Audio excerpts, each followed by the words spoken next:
Welcome back to my YouTube channel মজাদার science. আজকে আলোচনা করা হবে দশম শ্রেণীর জীবনবিজ্ঞান ও পরিবেশ। এটি ছায়া প্রকাশনীর বই এবং সুব্রনীল চক্রবর্তীর লেখা।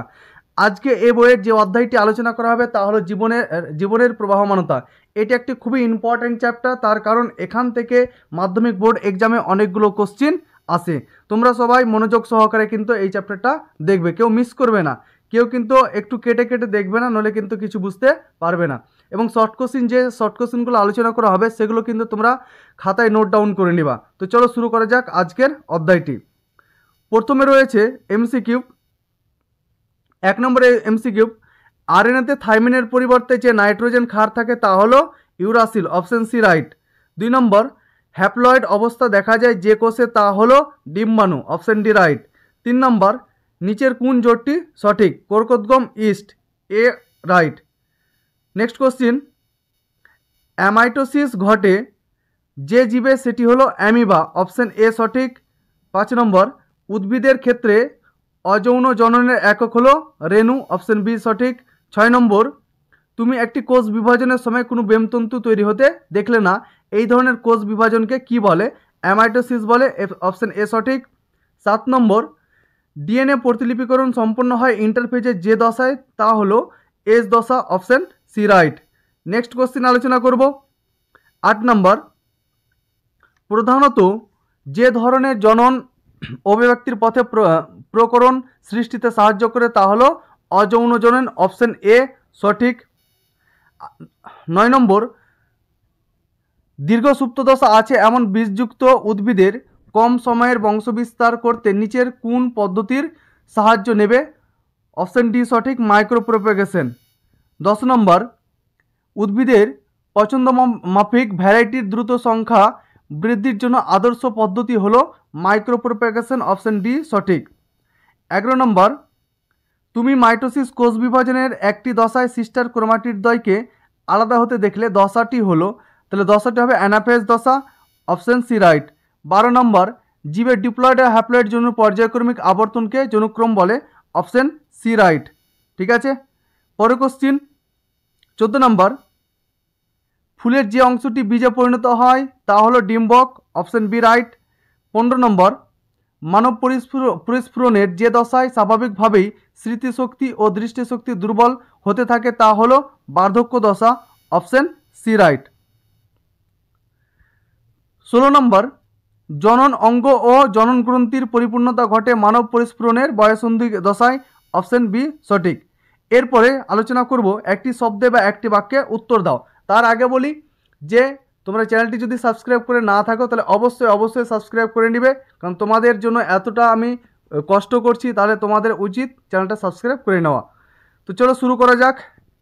পরের কোশ্চিন, মেটাফেজ দশায় প্রতিটি ক্রোমোজোম বিন্যস্ত দণ্ডাকার অনুরূপ অংশ দুটিকে কি বলে? অনুরূপ অংশ দুটিকে বলা হয় ক্রোমাটিড। তাহলে অ্যান্সার লিখে নাও, ক্রোমাটিড, ক্রোমাটিড। ঠিক আছে, ক্রোমাটিড।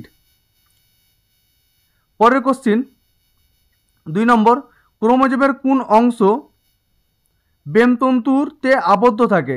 তাহলে ক্রোমোজোমের যে কাইনেটোকর থাকে, কাইনেটোকর, অ্যান্সার লিখে নাও, কাইনেটোকর, সেটি বেমতন্তুতে আবদ্ধ থাকে। কাইনেটোকর।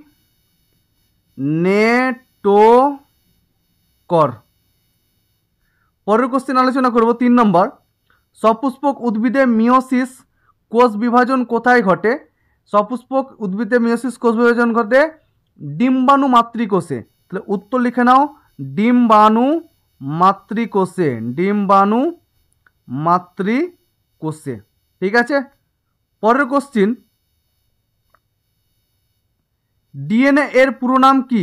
ডিএনএ এর পুরো নাম হচ্ছে ডিঅক্সিরাইবো নিউক্লিক অ্যাসিড। ঠিক আছে, এটা বই রয়েছে, বইয়ে লিখে নিও। 5 নম্বর, একটি পিরিমিডিন ক্ষারের নাম উল্লেখ করো। পিরিমিডিন ক্ষার হচ্ছে থাইমিন লিখে দিতে পারো বা সাইটোসিন, তো উত্তর লিখে দাও থাইমিন। 6 নম্বর, প্রাণী কোষে ব্যায়াম সৃষ্টিতে কোন কোষীয় অঙ্গাণু সাহায্য করে? অ্যান্সার হচ্ছে অ্যাস্ট্রাল রশ্মি, অ্যাস্ট্রাল রশ্মি, অ্যাস্ট্রাল রশ্মি। ঠিক আছে, উত্তর লিখে নাও অ্যাস্ট্রাল রশ্মি। 7 নম্বর কোশ্চিন, জনন মাতৃকোষে ক্রোমোজোমের সংখ্যা 46 হলে জনন কোষে ক্রোমোজোম সংখ্যা কত হবে? উত্তর হচ্ছে 23টি হবে।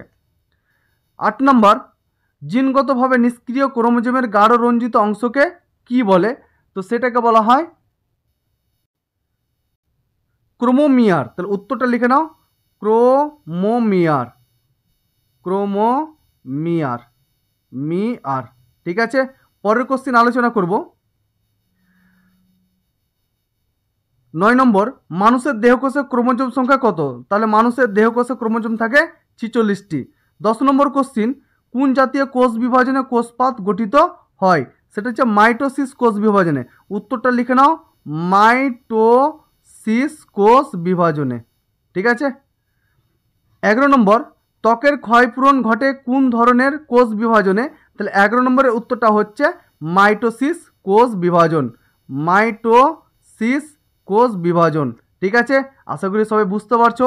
আর যদি বুঝে থাকো তাহলে অবশ্যই চ্যানেলটাকে সাবস্ক্রাইব করে নিবা। 12 নম্বর কোশ্চিন, ক্রসিং ওভার কোন কোষ বিভাজনে দেখা যায়? সেটা হচ্ছে মিওসিস কোষ বিভাজনে।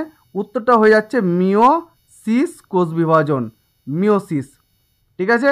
13 নম্বর, উদ্ভিদের ক্ষেত্রে অযৌন জননের একক কি? অযৌন জননের একক হচ্ছে রেণু।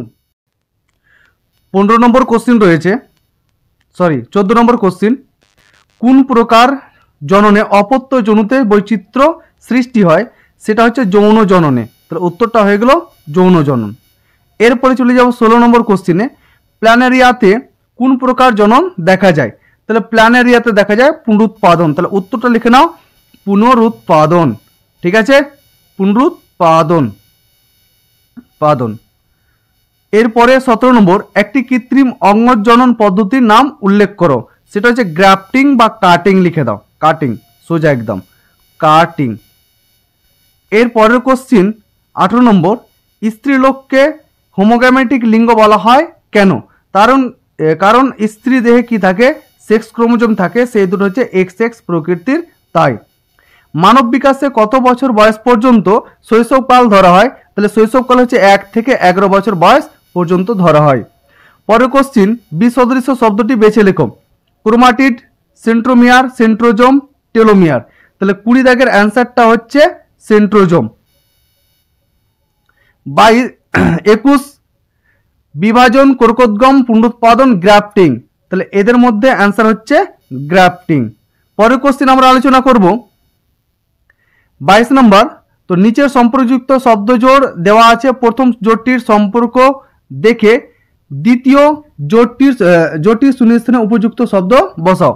প্রোফেজ, নিউক্লিয় পর্দা ও নিউক্লিয়াসের অবলুপ্তি, ড্যাশ, নিউক্লিয় পর্দা ও নিউক্লিয়াসের পুনরাবির্ভাব। তাহলে 22-এর অ্যান্সারটা হয়ে যাবে টেলোফেজ। তাহলে উত্তরটা লিখে নাও, টেলোফেজ, টেলোফেজ। আচ্ছা, 23 নম্বর, অ্যামিবা, দ্বিবিভাজন, প্লাজমোডিয়াম, ড্যাশ। ওই ড্যাশের জায়গাতে লিখে দাও বহু বিভাজন, বহু বিভাজন। 24 নম্বর, পাথরকুচি, পত্রজমুকুল, কচুরিপানা, ড্যাশ। উত্তর হবে খর্বধাবক। তাহলে উত্তরটা হচ্ছে খর্বধাবক। ঠিক আছে, পরের কোশ্চেন আলোচনা করব। 25 নম্বর রয়েছে, নিচের 4টি বিষয়ের মধ্যে 3টি একটি বিষয়ের অন্তর্গত, সে বিষয়টি খুঁজে বার করে নাম লিখো। ইন্টারফেজ, জীবন দশা, সংশ্লেষ দশা, জিটু দশা। তাহলে এদের মধ্যে অ্যান্সার হচ্ছে ইন্টারফেজ দশা। কাটিং, কৃত্রিম অঙ্গজনন, গ্রাফটিং, মাইক্রোপ্রোপেগেশন। তাহলে এদের উত্তর হচ্ছে কৃত্রিম অঙ্গজনন। এরপরে শূন্যস্থান পূরণ। 27 দাগ, ড্যাশ দশায় ক্রোমোজোম কোষের বিষুব অঞ্চলে বিন্যস্ত থাকে। তাহলে অ্যানাফেজ দশায়। তাহলে উত্তরটা লিখে নাও, অ্যানাফেজ, অ্যানাফেজ দশায়, অ্যানাফেজ দশায়। পরের কোশ্চিন 28 নম্বর, অ্যাডেনিন একটি ড্যাশ জাতীয় নাইট্রোজেনযুক্ত ক্ষারক। সেটা হচ্ছে পিউরিন জাতীয়। তাহলে উত্তরটা হয়ে গেল পিউরিন। আশা করি সবাই বুঝতে পেরেছো। পরের কোশ্চিন 29 নম্বর, একই জিনের বিভিন্ন রূপকে ড্যাশ বলে। তো এটা হচ্ছে অ্যালিল বলে। তাহলে অ্যান্সারটা লিখে নাও, অ্যালিল, অ্যালিল বলে।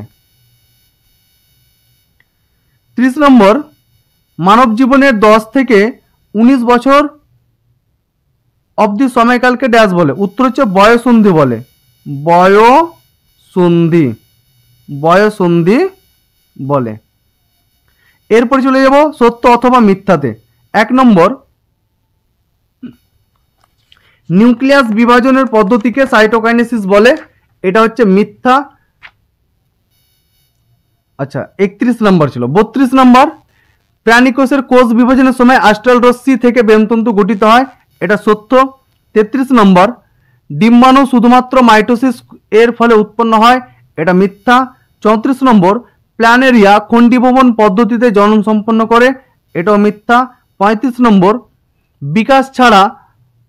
বিকাশ বৃদ্ধি ছাড়া ঘটা সম্ভব নয়, এটা সত্য। পরের কোশ্চিন, বা এ স্তম্ভের সঙ্গে বি স্তম্ভের সামঞ্জস্য বিধান। সাইটোকাইনেসিস, এটা মিলে যাবে বি এর সঙ্গে। প্রোফেজ দশা, এটা মিলে যাবে সি এর সঙ্গে। ইতর পরাগযোগ, এটা মিলে যাবে ই এর সঙ্গে।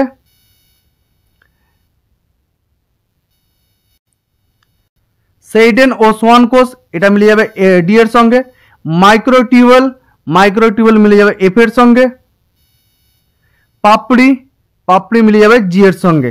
ঠিক আছে, তো আজকে এতটাই। যদি তোমাদের ক্লাসটা ভালো লেগে থাকে তাহলে অবশ্যই লাইক করবে, কমেন্ট করবে এবং সাবস্ক্রাইব করবে।